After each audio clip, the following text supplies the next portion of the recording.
नमस्कार दोस्तों, मैं हूँ उत्तर प्रियदर्शी और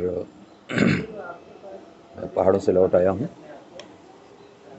अपने घर के पास के एक कैफ़े में बैठा हूँ, अकेला शांत। थोड़ा गला खराब हो गया है मेरा, जो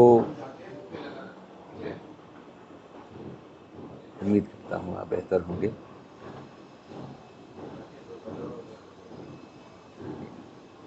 आपको बीच-बीच में बैकग्राउंड में हो सकता है संगीत सुनाई दे।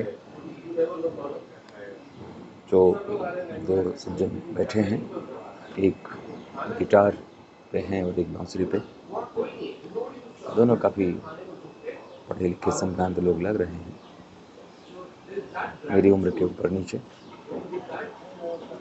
दोनों मिलकर जुगलबंदी कर रहे हैं, संगीत पैदा कर रहे हैं। ये उनका पेशा नहीं है, ये उनकी हॉबी है। मैंने आज उनको पहली बार देखा, फिर मेरी बेटी उनको पहले देख मिल चुकी है। तो आपको बीच बीच में संगीत की लहरियाँ सुनाई देंगी, एंजॉय करेंगे मेरी बातों के बीच बीच में। मुझे दो विषयों पे आज आपसे बात करने का मन है। दो अलग अलग विषय कह सकते हैं, पर दरअसल वो मुझे ऐसा लगता है कि एक ही विषय है, जिसके दो धाराएं हैं पर वो आपस में मिलती हैं, अंत में मिल ही जाती हैं। एक तो ये है कि मेरे पहाड़ों से लौटने के बाद मैं अपने घर गया, अपने माता पिता के पास। मेरे पिता से जिससे मेरी बातचीत होती रहती है, तो एक मुद्दे पर बातचीत हो रही थी और उन्होंने कहा फैक्ट करेक्ट होने चाहिए। मैं मानता हूँ फैक्ट करेक्ट होने चाहिए, पर मैं भी मानता हूँ कि ट्रुथ, सत्य फैक्ट से बड़ा होता है। कई बार हो सकता है कि आपके फैक्ट बहुत करेक्ट ना हो, पर आपका ट्रुथ का सत्य करेक्ट हो। कई बार ये भी हो सकता है कि आपके पास फैक्ट ना हो,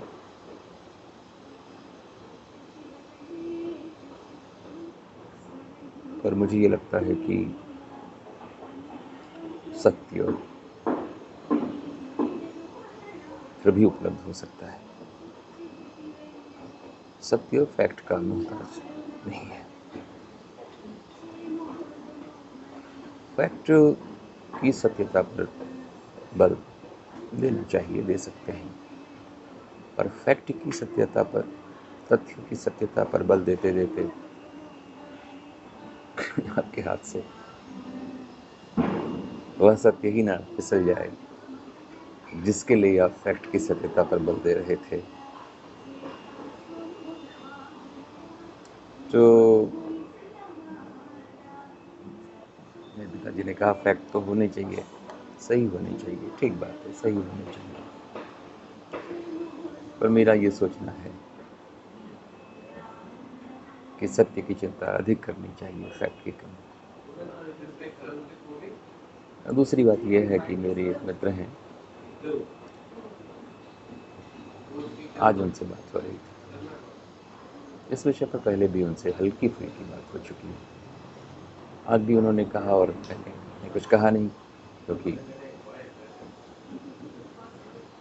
बात संजीदा है, सीखने वाला कई बार नहीं समझ पाता। तो मैंने कहा क्यों ना ये बात दुनिया को बताई जाए। सोचने के अपने अपने तरीके होते हैं, मेरा अपना तरीका है। उनका ये कहना था कि वो आध्यात्मिक हैं, धार्मिक नहीं, जबकि मुझे ये लगता है कि वो धार्मिक भी हैं और आध्यात्मिक भी। धार्मिक होने में कोई बुराई नहीं है। एक ही आदमी धार्मिक भी हो सकता है और एक ही आदमी आध्यात्मिक भी। रामकृष्ण परमहंस धार्मिक ज़्यादा है कि आध्यात्मिक ज़्यादा है,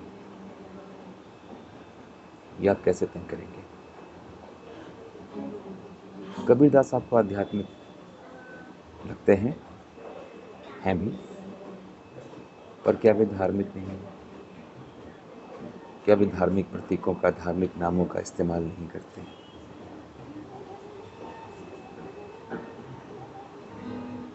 तुलसीदास धार्मिक लगते हैं, तो क्या वे आध्यात्मिक नहीं हैं?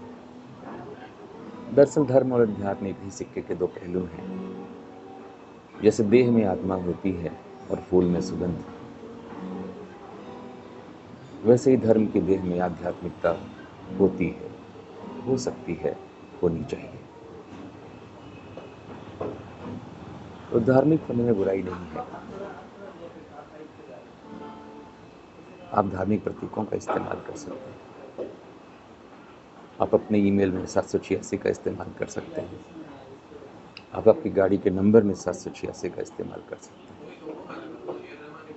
आप अपनी गाड़ी के बोनट पे आयतें, शीशे पे आयतें लिख सकते हैं,